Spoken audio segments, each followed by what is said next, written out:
Hi, and welcome back to our video blog. Today I'm going to answer the question about the election and what it means for the real estate market.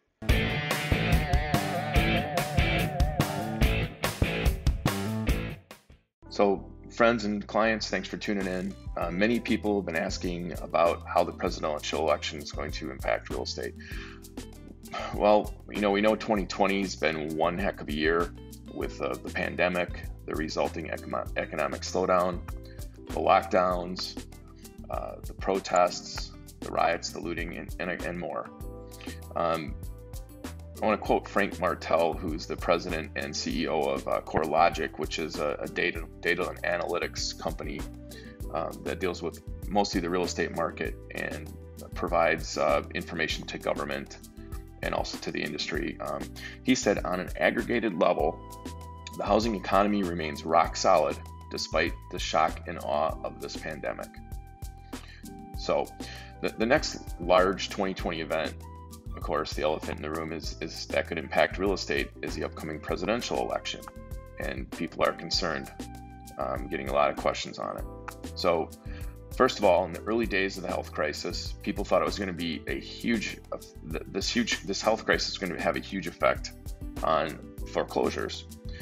That we'd see many of them come onto the market. However, economists are saying something different. And Jeff Ostrowski, who's a senior mortgage reporter at Bankrate, said it pretty well. He said, the COVID-19 pandemic will lead to a rise in mortgage defaults and foreclosures, but as the housing market muscles through this economic downturn, it looks as if foreclosures will form a trickle rather than a flood, housing experts say, unquote.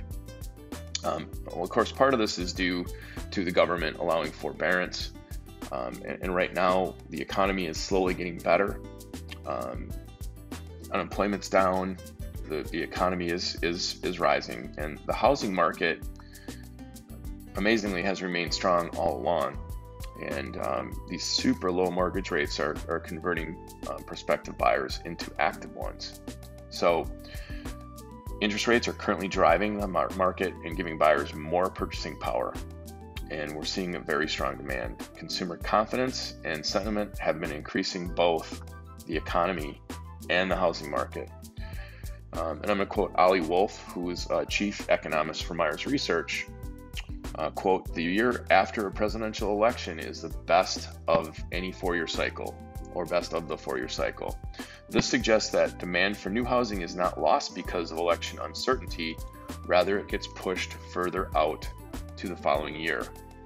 And research going back all the way to 1963 that we've been looking at proves that presidential elections don't have a massive impact on the housing market.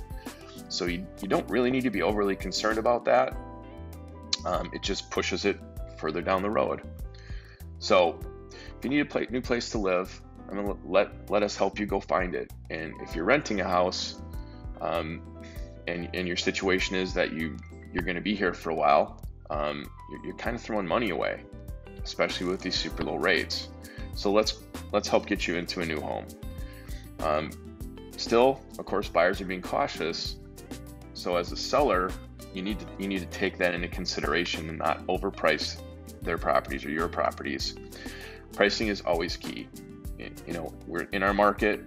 The message is we're still low on inventory, but we're still high in demand. So if you have any questions about buying or selling now or in the future, please reach out to me via my cell phone at 608-212-5743. I'd love to help you out. Thanks for watching our video, and we will see you next time.